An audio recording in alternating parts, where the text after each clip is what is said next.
All right. Hey, people. What's going on? We are live today. Oh, the mic's a little hot. All right. So today I want to kind of dive deep on a topic that it's very crucial for most coaches' success, right?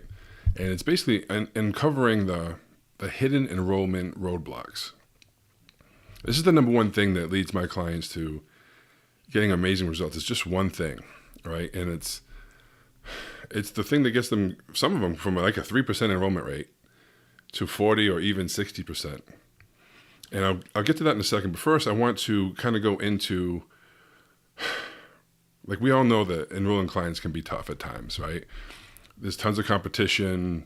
There's the fear of rejection. Sometimes it feels like we're doing everything right, but the client's not saying yes. You're getting a lot of no's, or you're not sure exactly,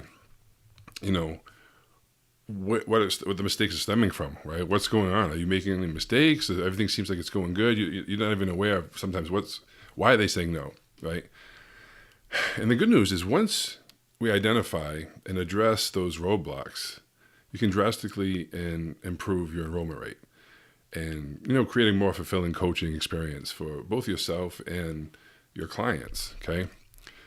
So, like, have you ever had a call before where you felt like you're doing everything right, but I don't know, something's just a little off, right? They seem interested, they seem engaged with your questions, but when it came time to enroll, they hesitated, they made some excuse, or just simply said no, right? And you thought they were a perfect fit, you thought everything was good. And so the chances are there were subtle mistakes happening beneath the surface. Mistakes that sabotage the conversation without you even realizing it.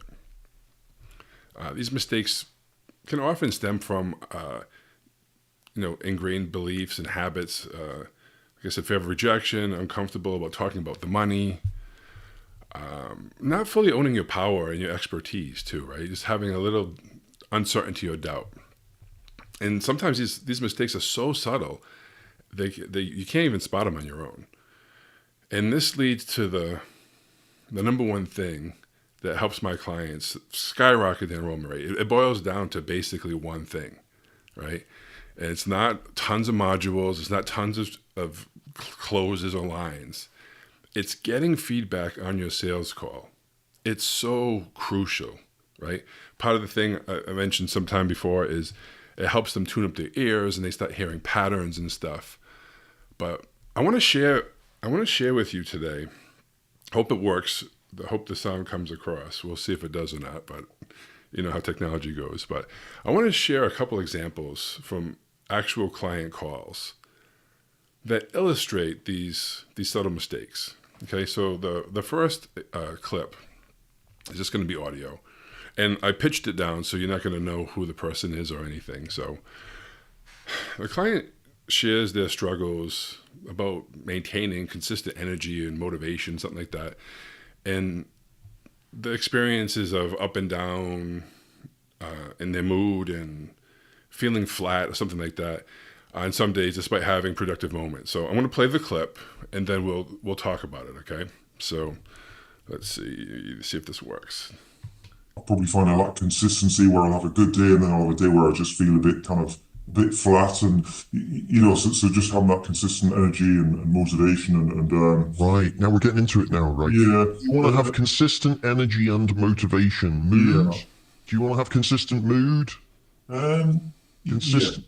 It's almost like you want to show up as a consistently high quality version of yourself. Exactly. So Okay. you might have a day where you think, well, done lots of good things here, can see some progress, in terms of the support side of the business and the teams, and think, well, we're heading in a direction here and we're fixing things, but I can't kind of keep that momentum, and I get a bit lost. It gets to the point where I just kind of, I'm just kind of more struggling with the day to day, a bit worn out. Okay. And it's got to Right, so is it that you want to be just more energetic, more enthusiastic, happier, more effective? Which one is it? Well, I'd probably say all of those things really, Okay. because it's All right. So there was a lot there. So you hear the coaches asking questions, right? But they're pretty much staying on the surface.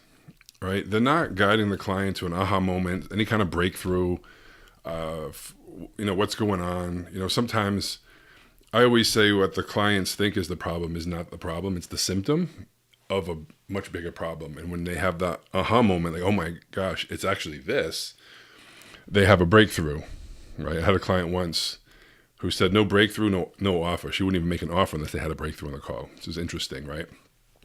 And also when you're not going deeper, getting that deeper understanding, the client is less likely to see the value in the solution, right? Because they're not really getting anything, right? They're stuck in the same patterns and stuff. So there was a lot said there. You can probably go back and listen to it. But one of the things that I like to ask coaches when we listen to a call together is, okay, so what they said, what don't we know? Okay, that's a good question to ask yourself, right? So we don't know, like there's a lot of things. I'm not going to go into all of it, but like you don't know the specific triggers. Like we don't know exactly what causes the client's inconsistent energy, motivation, mood, what are the particular events or anything that lead to those flat days or whatever he said. There's tons of things. There's a million things we can go here. I'm just kind of going over things to get you to start thinking of possibilities.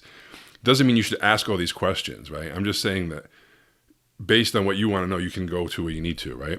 Then we don't know how long this has been going on, right?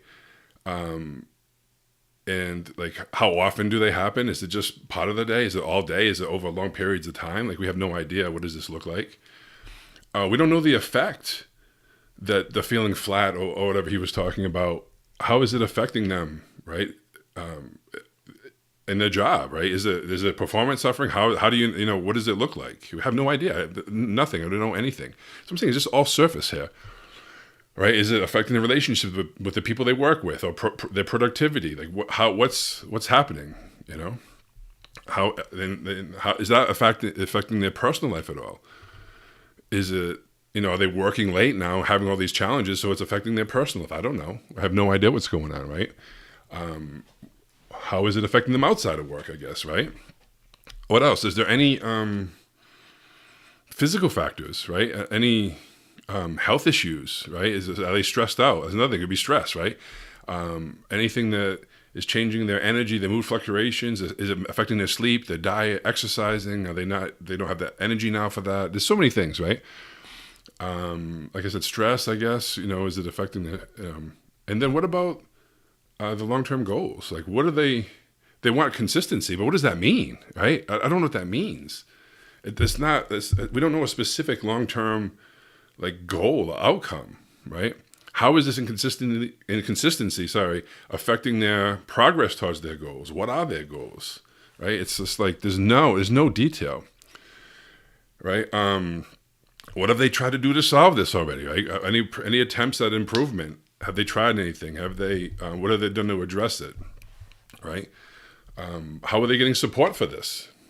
What are you doing about it? Like, do they have a support system either at work or in their personal life? How are they dealing with it? You know what I mean? Like, what are the underlying beliefs or mindset? There's so many things we can unpack here. It's crazy, right? I don't want to go into all of that right here, but you get the idea. There's a lot of things we don't know, right? I would want to get more specific. I don't know what those things mean. If I ask 100 people, what does feeling flat mean? I don't know. I just feel, right? So that's not an answer, okay? I'm going to go to the second clip here, and we're going to examine, it's a short clip, a critical moment where the coach's response could have been more effective, right? The client shares, like, I guess a more complex reflection on their professional journey, highlighting both growth and current challenges. But I want you to pay attention to how the coach responds to this information, okay? Because it's not in the best way, okay? So listen. So over the last 10 years, I've got lots of experience, done lots of things, and really kind of put those to effect. And I'm definitely a better manager, but I kind of feel at the moment that I'm not as effective as I could be or should be. Okay. Yeah. And what's that doing to you personally, this belief that you're not as effective as you could be or should be? Okay. So, good question. Horrible place for that, right? The client says it feels like he's failing a bit, but I don't necessarily feel that. I'm sorry. I just read the wrong note. Cheapers creepers. That's what happens when I use notes. Sorry. Just lost my train of thought. All right. So he's talking about the experience. That's what it is, right? And going into being a better manager, not as good as I should be, and all this other stuff, right? So with this one, he says basically, and what's that doing to you personally, right? That's like assuming that it's he says he feels like you don't have clarity on what that means. What does it mean being, he's got lots of experience, he's done a lot of things, he's a better manager, not as effective as he could be. What does that mean? I don't know what that means, so I got to unpack that, right? Or could be or should be, right? And then what's that doing to you personally? It's just it doesn't even make sense there, right? It's not a bad question. If you unpacked it a little bit and they start sharing some consequences, and then you might want to say, and what's that doing to you personally, right? And then, but like when you ask it, even the way you ask it, what's that doing for you personally, this belief that you're not as effective as you could or should be? It just feels like he's reading it or something, right? I would never say it like that. So it's a good thing that, to have the right questions, but this is what happens when you have scripts and frameworks and you just pull things in, you're not listening, right? So first, he's shared some wins over the 10 years, and I might want to use that to give him the power to do things, right? So he has been effective. So what's different now? What's changed? And then totally unpacking it all, right? So what do you mean you're not as effective as you could or should be? That might even be the question I'd say. I need to get more information. I don't know what to do with this. What does that mean? Is that how do you know you're not effective? How's that showing up? What are the results? Are the results different? What are they like? How were they before? How are they now? You just got to unpack it, understand it, right? So when if I get that information, then I can know where to go next, right? But as, and what is it like? What does he say? He says something else. But basically, he was like leading the question, right? I don't like that. It's like trying to force him into this negative frame. I personally don't like it, right? It's leading the question, assuming certain things that might not be true, right? It's I'm sure it's affecting him, but like he hasn't said anything negative about it. So it's I always want to know, like, why not just drink some caffeine if you're tired? Why not just take a nap? Why not just be tired and be okay with it? Whatever, right? You can just have them talk to you, give you some stuff, right? So also reinforcing negative self-perception. This is another big thing that a lot of coaches do. I call it forcing pain. They go into these things where it's like, I got to make them feel bad, put their face in dog shit so they know they need me. And it doesn't work. It just kills people. But we need to understand what's going on so they can have a better understanding of what's going on too, so that they can actually do something to change, right? If they want to. They might not want to change. And I'm not in the business of telling people they have problems if they don't think they do. If they think that's cool, then just why not keep doing it? And the more you push back and don't care, the more they come to you. They're like, well, I could, but I keep putting it off. Well, why do you think you keep putting it off? Why not just put it off again? It seems to be the pattern you do. Is that going to get you what you want? No. But how are you going to do it? Every time you try to do it, you just shut down. Where do you think that comes from? Where'd you learn that from? When's the first time you shut down? When's the first time you tried to do something and then I go unpack something deep? I was 9 years old. This happened and this person yelled at me. I never thought about that before. Yeah. Then I would go into a responsibility stack. How are you ever going to get whatever outcome they want if every time, you go, whatever the situation was, I don't know, like make something up, is like, if every time, you get challenged with something, you just shut down. I won't. And, who's up to whether you settle for that or not? Me? And are you willing to settle for that? No. Why not? Well, because if I keep doing the same thing, who's selling who, right? So good thing to do is reframing things too sometimes. I'm not going to get into that today, but you can reframe some negative things into positive things. And then like the missed opportunity for exploring, like going deeper into those things they're talking about, right? They've had a lot of growth and experience over the last 10 years, right? And I don't mind focus on the negative things, right? But I want to know what's different, what's changed. How do you know? Tell me about it. Is it that bad? Doesn't sound that bad. Like instead of trying to make them feel like shit, I try to go the other way. And then they just tell me, no, it's horrible. Well, what do you mean? Can you give me an example so I understand? And then they just start telling you. And you're like, oh, damn, that is bad. And how long has that been going on for? How long have you been wanting to change that? Why do you think you can't get past it? What do you think the roadblocks are for you? It's just, just questions, talking to them, right? Having a conversation like a real human being, right? Yeah, and then I think having a good focus on things too. When you just go to you're following your own agenda. I don't like that. So that's why I sometimes just throwing the script out, and you can have people just be fully present and talk to the person, and they're not looking at a script or something else, right? I think that can make a big difference, right?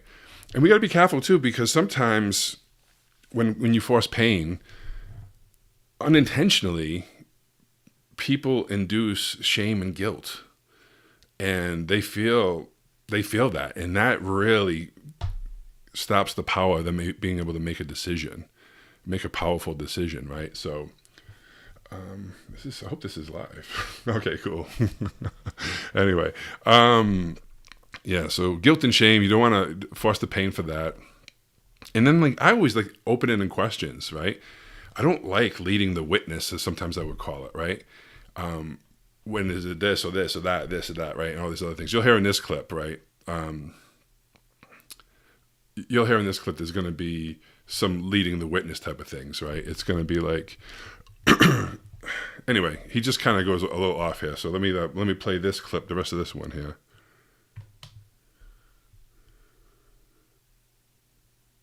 See if it works. I guess it's you probably feel as if you're failing a bit. You Okay. know, yeah, you're. Okay. I don't necessarily feel that. So let me ask you, if you were, what's the opposite of feeling like you're failing? Well, just feeling good about doing a great job and confident in your kind of effectiveness at work and so on. So do you want to be more effective? Do you want to be more confident? Do you want to be more competent? Or maybe it's all of those things? I would say so. I think competency, I kind of think I am competent, but... So I'm going to pause it. I'm going to keep going. I want to pause it before the end of the clip. I'm not a big fan of, is it this? I don't like that at all. I like to use open-ended questions and let them tell me, because they have to visually make the pictures. They have to go through it. If I say, blah, blah, blah, blah, blah, blah, blah, and they go, yeah, that. There's no emotional juice, as I call it, right? So let's keep going. It's the things that get in the way of that. Well, there's different levels of competence. You can be competent at the job, but not competent at regulating your energy, and not competent at regulating your mood, and not competent of staying in a good frame of mind, right? Yeah. So, all right. So that's it. All right. So I don't like the ending on there either, right? The competent thing and going into that. It's kind of like you're trying to lead someone somewhere. It's the same thing, right? So talking about failing here, right? But what does that mean? If I ask 100 people what if you feel like you're failing, what does that look like? Would you get the same exact answer, or would it be all different? It'd be all different, I'm sure, right? So I use the word unpack. We have to unpack things, right? So what do you mean you feel like you're failing a bit? Sometimes it could be just as simple as that, and then they're going to go give you some more information, right? And you got to keep peeling back the layers of the onion, right? What else did he say? He basically was like, do you want this, or do you want this, or you want to be more effective or confident, competent? Maybe it's all those things. It's like, jeepers creepers, dude. Like, you gotta let people make the pictures. So instead of saying all that, it's like, okay, so well, to be fair, you don't have the context of the whole call. So he was jumping all over the place in this part of the call. So it's okay. It's just a learning experience. It's not a bad thing, but he was trying to figure out what the person was looking for, but he was just jumping all around, which doesn't really work well. Anyway, so we talked about how to set it up so you can get to what the first question you needed, which is like, what are you looking for as far as an outcome or a goal, just to get an overarching thing, and then you can kind of go into the things. But he was just kind of fumbling around a little bit. But so some of the things, like, he had some of the pieces, but just out of order. They just didn't sound right, and at the right time they could work. So it's not like but it's pretty common. If you listen, I've listened to calls, and I noticed that it seems like they hit a million things, but they usually stay very surfacey, right? And I'll usually always ask, like, what does that mean? That's another thing I say. What does that mean? When they say this, what does that mean? Well, I know what it means. Do you? Tell me. And I asked like the other 5 people on the call, I go, do you think it means that? Well, I think it means this. What do you think it means? And I get like 5 different answers, right? And it doesn't matter. Even if you know what it means, you're not asking the question for you. You're asking it for them, okay? So when they have to make the pictures and have to explain it, and sometimes it doesn't have to be like these crazy long questions. When someone says something you don't understand, you can just say, repeat the last few words. Like Chris Voss calls it mirroring, right? When you just repeat the last 1 to 3 words or a phrase, I just kind of feel like a failure. Feel like a failure? You should say that. Like a failure? And they go, yeah, it's just that, and then they give you more and they give you more. And that's what we need. We just need to unpack the things. But you don't want to force pain, but you do want to get the specifics, right? We don't want to, in fact, I try to go like I said, the opposite way. Sounds like everything's going good. Why not just, you're going to retire in 2 years, 3 years. Why not just suck it up and just keep working? Why bother? Like just you've been dealing with it for 23 years. What's another 2 years? And if they're cool with it, then cool. They can stay. That's fine. I'm not trying to convince people they have problems. But I find the more that I try not, I'm outcome independent. And for me to think I know what's best for everybody is crazy, right?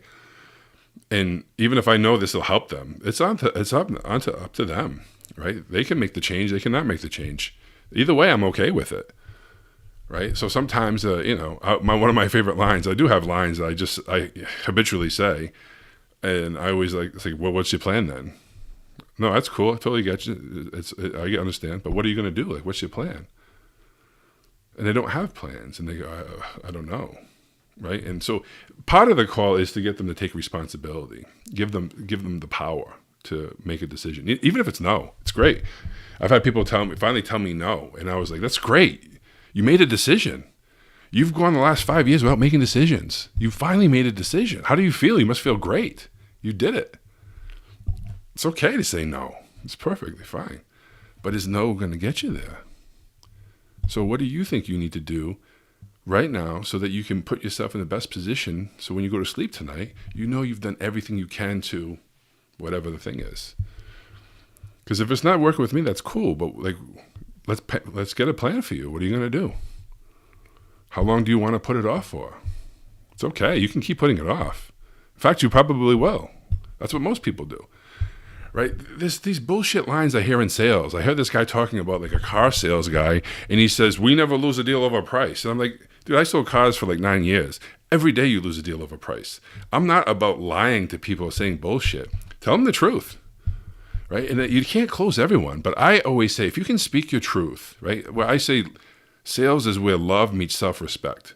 You love people enough to tell them the truth. And you have enough self-respect that you don't take their bullshit. And you just speak the truth. And I've had people, I tell them the truth. And I'd say, hey, you know what, blah, blah, blah, blah. And I said, a lot of people I see that come to me and they have this kind of challenge. Sometimes this is what they face. I'm not saying that's going to happen for you, but this is just a possibility. And how I see it, and I just tell them the truth. And they come back and say, you know what, dude, you were right. Everything you said was absolutely spot on. I said, I know. I've been doing this for a while. But sometimes people have to get their own path, right? I don't believe you should try to close everyone. I don't think that's the way. I think it's about getting people to step into their power. It's about getting people to finally bet on themselves to decide. And I'm okay if they choose somebody else and not me. I'm totally cool. If I say something that, because I spoke the truth, they get pissed at me and they go buy from you, I'm happy with that, right? I think that's great. How long? This video is long, 25 minutes almost. All right, no big deal. So anyway, to me, the most important thing is the call reviews, right? So, and because of that, I'm going to be doing a call review workshop this coming Thursday, November 21st. If anyone's still listening 25 minutes in, you're perfect for the workshop, right? Because we're going to just be doing call reviews the whole workshop. And you can send me calls a call and timestamp where you want me to listen to, and then I can go over that. And like I said, I will pitch it down or up. Sometimes I do the higher pitch one too. That sounds fun too. It sounds like, but so no one will know. Your calls will be disguised, so no one's going to know it's you. And if you're interested in submitting a call or you just want to listen, message me or comment below, call review workshop, and I'll send over the details. Call review workshop. And some people don't like to share their calls, but it's all going to be anonymous, and it's not going to be, I'm going to limit it to, I think, 20 people. It's not going to be a lot of people. And obviously, I'm not going to be able to listen to 20 people's calls. But if you do submit your call for a call review, I will, at bare minimum, after the workshop, send you a 10 or 15 minute video with like the high overarching, like one or two things you can do to really make a difference in your call, like a big needle mover, a big domino that will help. I'm not going to go through the whole call and review it. I mean, it could take hours to go through an hour call to break down. Here's what you're doing. Here's how you could do it differently. Here's what you did. Here's what you did good. Here's what I would have went instead. This is, you said this, and this opened up this can of worms, and this is what caused the objection down here, like later. And you're like, but if you handled it this way, that would have been, handled, and that wouldn't come up again. So like that's what we do with the clients. We do call reviews. So you're gonna get like the secret sauce in this workshop, and it's very affordable. Especially if you submit a call review, it's going to be like almost like it's crazy. And if you learn one thing, like I said, you'll get the video after, no matter what. Even if I don't, because I can't do 20 calls in like 2.5 hours, whatever the workshop's going to be. I can't do that many calls, obviously. But if you timestamp what you want me to listen to, I'll try to get as many as I can. And if I have to go over the 2.5 hours to 3 hours or something, I'm cool with that. And if not, I can, like I said, I can send you the recording and go over those parts you want anyway. So comment, comment call review workshop, or send me a message that says that, and I'll shoot you over the details. All right, guys, long video today, 27 and 30 seconds. All right, take it easy. See ya.